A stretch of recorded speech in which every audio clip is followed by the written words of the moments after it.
Hi, I'm Rob, and in this Gems of War video, I'm going to be hunting this new mythic troop, CHROMATICEA, and then chucking it in a team if we get it, and seeing what we can do with it. Really interesting sounding mythic, this one. Damage to all, and then generation of a huge amount of different mana colours. 5 out of the 6 mana colours this thing's going to generate by the absolute ton, so it's got good potential to actually be able to loop and do that damage again. So let us pop into our chests and see what we can get. Going to start off with the guild chests. Crack these open first. We can open 50 at a time. See if we get lucky. Here we go. I've already checked the guild chat and make sure people are getting this troop. Don't want to be busting these open and find out that it's bugged or something and nobody's been getting it. But plenty of people have got it. So it is out there. Haven't got a huge amount of these guild chests though, so I'm going to bust these open first. Let us know in the comments how quickly you got this mythic troop. If you think it's good. If you've got any good ideas for a team that's going to make it really effective. I think it's got quite a lot of potential though, just because of that mana gen on 5 of the 6 different colours. So I think this is actually going to be quite a versatile troop where we can pop it into quite a few different teams. So I do expect to see like some quite a few different alternative options. Oops, on this troop. A few different ways to go about using it, I think. Come on, we've only got a couple left. We've got to start dipping into the other ones. Oh, I forgot I was going to do something fun on this. I was going to do, at the start of this, before I've done anything else, should we crack open these little ones? Why not? I was going to open one glory key at the start of every Mythic Friday video, just on the off chance that one day it will come in. It's a very low chance, of course. Super low chance, but I was going to literally like just open one. See what happens. You can get it from this if you're super lucky, but we got 40 glory instead. Not bad. Right, so anyway, we'll dip into our gem chests next, and then if we get really desperate, we can start cracking open those glory chests. But gem chest is next. Going to bust open 50 at a time. See what we get. Alright, let's start doing this a little bit quicker. The good thing about these is though, you can pick up a load of extra other troops, especially if you're a newer player to the game. This is one of the better things about being a new player. When you're still missing troops, you do this, and it's kind of double the advantage in a way. If you get the glory troop, or you get the new mythic troop rather, you get it, and if you pick up any other new troops at the same time, it's an absolute bonus. But, oh, I was just about to say it's getting a bit expensive, and there it is. Well, I don't see the need initially for more than one of these. But yeah, look at the traits. Reduce damage from skulls by 30%. Immune to mana burn, mana drain, and mana steal is good because it means it gets its mana and pretty much keeps it.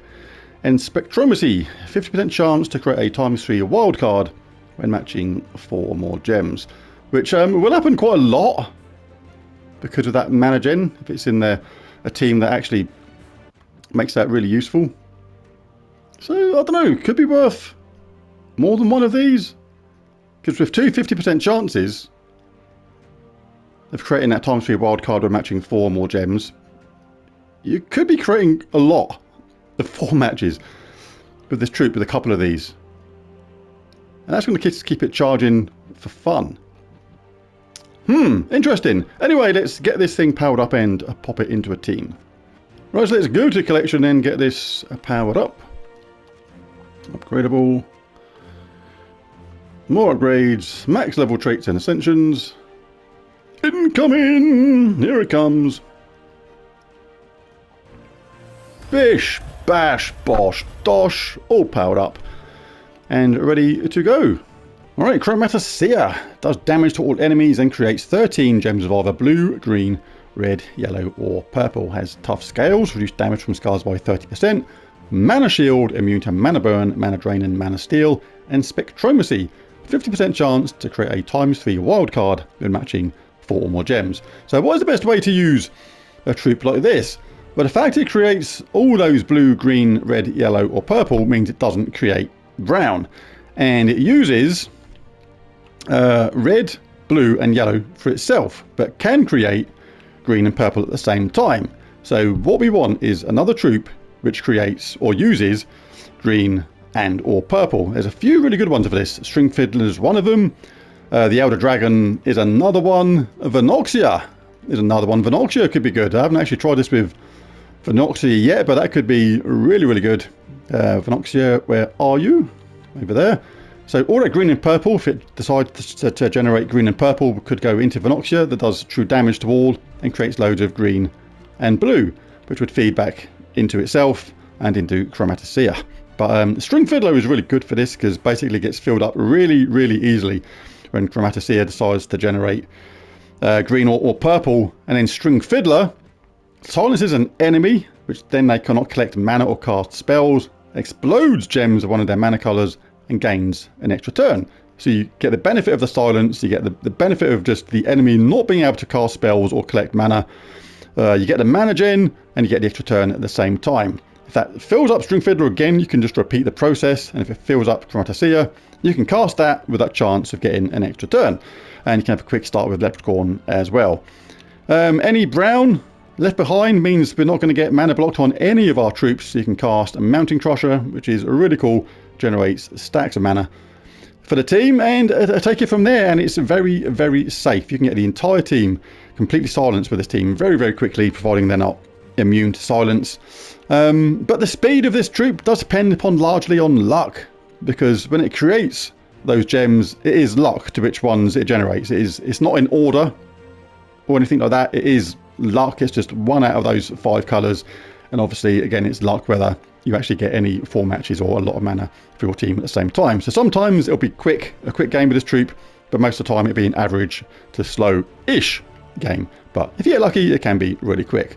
But this is the other option using the Elder Dragon. Now the Elder Dragon is a really, really good choice for this team because CHROMATICEA, generating all those blue, green, red, yellow or purple. The 3 colours it uses are blue, red and yellow. The ones it doesn't use that it generates are green and purple. So this can feed into the Elder Dragon. Now both of these do damage to all, and they can loop upon themselves and just keep on repeating until the enemy is dead, which is really, really cool. But it does take a bit of luck for that.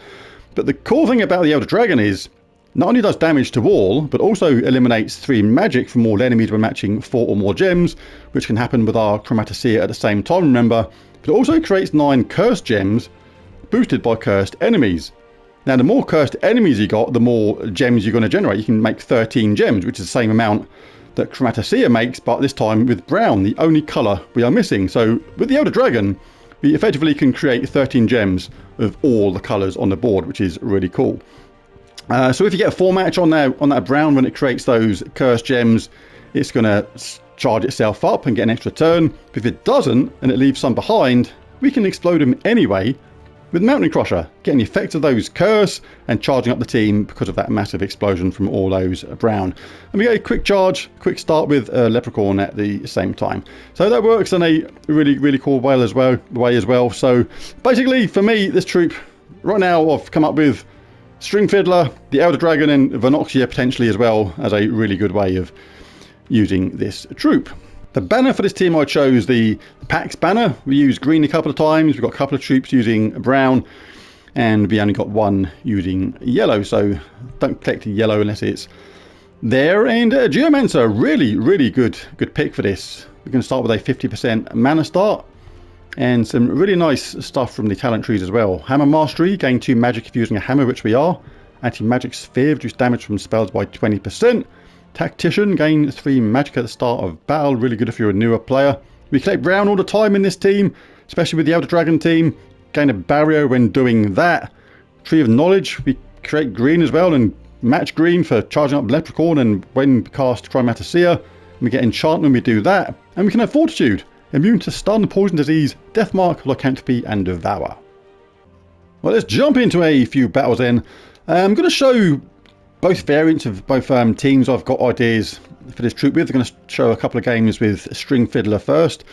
Explore level 12, anybody will do. Adana is fine. Now the cool thing about the Stringfiddler team is if you want, you can play a slower, more deliberate game and purposely be in complete safety, virtually apart from maybe skull hits, because you can get the entire enemy team silenced, providing they're not obviously immune to silence, because the way that CHROMATICEA works, it generates all those colours, and if it generates its own colours, it will charge itself up. If it generates the colours it doesn't use, which is green and purple, and obviously brown, then it'll charge up Stringfiddler, who gets an extra turn and explodes gems and silences an enemy. So you can actually get the enemy team silenced really quickly, as well as keep on charging up CHROMATICEA. So let's see how it goes. May as well grab that first because it's there. Let's cast Leprechaun. See, Stringfiddler is ready to go already. So when we do this, we're going to silence an enemy. They can't collect mana or cast spells. The explosion's charged up CHROMATICEA. It can loop on itself or decide to get hardly any mana at all. Pure luck, but it's charged up Stringfiddler again. Which has charged itself up again. Which is charged itself up again and CHROMATICEA. So we can now go with CHROMATICEA, see if it loops on itself. No point in collecting this, really, I don't think. We don't need green anywhere. If it was colours that CHROMATICEA used, maybe, but we may as well get the last enemy silenced and collect even more green. The game's deciding I just want to charge up Stringfiddler at the moment, but yay, CHROMATICEA actually got charged up that time, but didn't loop on itself with its own colours. Therefore, we can cast Mountain Crusher or Leprechaun, whichever's the most on the screen. And there we go, we've got it charged up again. But we're in silent, we're in safety. The enemy is completely silent, there's nothing they can do. Completely and utterly silent. We get that extra turn with Stringfiddler. So a slower game like that, but really, really safe. There's a really good combination of Stringfiddler with CHROMATICEA of keeping the enemy completely silenced, leaving you just skull hits. It's the only way to get damage. The enemy can just take as much mana as they want, but they're not going to benefit from it. And if CHROMATICEA happens to get self-charged like it did then, absolutely fantastic, then it will just keep on doing damage. If it doesn't loop, you can just silence somebody else and carry on. If there's more brown there like there is now, we'll cast Mountain Crusher instead, but we'll grab the extra turn first, which is charged up CHROMATICEA, which is going to loop on itself, and do it again. Didn't charge itself up, so there's no real value to collect in that. We'll get them out of the way because we don't really need those colours, so we'll cast that on somebody that isn't silenced. Let's charge itself up again. Now the whole enemy is silenced again. And that's pretty much job done. And yeah, absolutely very, very safe using Stringfiddler with that troop. But not mega quick, of course. Right, we'll change now. Stringfiddler, we'll swap out that for the Elder Dragon, see how that goes. This has got really good potential, this team as well. The trouble is with CHROMATICEA is it is a large element of luck on what colour it generates and if it decides to loop for you or not. But the cool thing about this team is where we're now using brown as well, if it doesn't generate brown, but charge up the Elder Dragon anyway, we can cast that, making loads of brown, which are the cursed gems. And if we do get a loop of that, happy days. If we don't, it's going to leave brown behind, which Mountain Crusher can explode. So again, this team, there's not a lot that can go wrong with the colours in a way, because no matter what the game does, we can use those colours one way or the other. So we've got a nice start on yellow, which we will absolutely take. Let's grab some of that. CHROMATICEA is up, may as well cast that, but grab that while we're at it. Right, damage to all with a chance of a loop, but it gave us green, which charged up Elder Dragon. So we cast that now. If that looped on itself, didn't get enough to get self-charged, but it's left behind some of these cursed gems. We can cast that, we can curse the enemy, taking away their decent positive status effects. We can cast Elder Dragon again. That has nearly charged itself up again. Have we got an extra turn anywhere? Yes, we have up there, look. That's got itself up again. Let's go for that again. Got this brown storm going, courtesy of Dust Storm if you've got your Mountain Crusher charged up. Dust, that is Dust Storm. And we can cast that again, charging up the team. I could have got maybe our CHROMATICEA charged up, but still, job done. Elder Dragon sitting there again, waiting to charge. If CHROMATICEA creates its own colours, it's going to charge up itself. If it creates green and purple, it's going to charge up the Elder Dragon. But if it charges up the Elder Dragon, we can create brown, which then we can benefit from Mountain Crusher. And any extra green feeds into Leprechaun. And purple. Yes, pretty cool.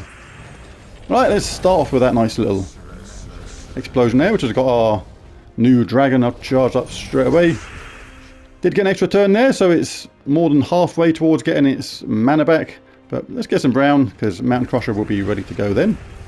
Not a lot of brown there, but it should be enough to cause something. There we go. CHROMATICEA ready to rock and roll again. Self-charged. If it does that, you get that little bit of luck. Happy days, go again. Leprechaun's ready to charge or cast. Got an extra turn there. Got a loop. We've got both of these ready to go now. May as well get that. Those 4 matches because of the Elder Dragon. Eliminates 3 magic from all enemies when matching 4 or more gems. That's going to mess them up slowly but surely. Got some brown on the board now. This is good for our Elder Dragon. Ooh, didn't get the loop out of that. But it's destroyed the rest of those cursed gems and the brown. And they just died anyway. So how fast this kind of team is does depend upon luck to a degree. It's out of our control. CHROMATICEA, which colours it generates. If it generates the ones that you want and it loops really quickly, it can be fast. If it forever keeps on generating the ones which aren't charging you up quickly, then obviously it can be a bit slower. But either way, it's still pretty fun to use. See, we've got a slower one here because of just the way the gems are deciding it doesn't want to give us the one that we want. Or mana surges or whatever it was. It was, yeah, like CHROMATICEA then decided to put yellow everywhere apart from in any sort of alignment. But we can now cast this instead. Same thing happened with Elder Dragon there though, but the good thing about this is though it leaves behind loads of brown where Mountain Crusher can benefit from them, which should charge up the team pretty quickly. And it managed to cast brown everywhere again apart from any alignment. But if it does that, we can benefit from it from Mountain Crusher. So like I was saying before, it can't really go that wrong in a way. But and I suppose you could actually cast out or take out Leprechaun and chuck in Stringfiddler as well for double the effect of both of these teams. That might work. Let's just do this mini boss, because this does generate a load of green and purple in this team, so there's a possibility there to have Stringfiddler and the Elder Dragon at the same time. That'd be cool. But overall, it's a pretty nifty troop. Not sure if it's substantially better than other ones we got there right now, because the trouble is, it is luck based to a large degree what it does, and whether it loops or not. That's kind of why I like that Stringfiddler team in a way, because that is very, I feel it's much more controllable the way it works. But this is pretty cool too as well. Those cursed gems we've got left behind we can absolutely take out with the Mountain Crusher. Both our dragons are ready to go again. But we self-charged on ourselves. We may as well give CHROMATICEA the glory. But there it is. There's the video. If you enjoyed it, it'd be really cool if you bashed that like and subscribe button. It really does help. But most of all, thanks for watching. I'll catch you in the next one. Bye for now.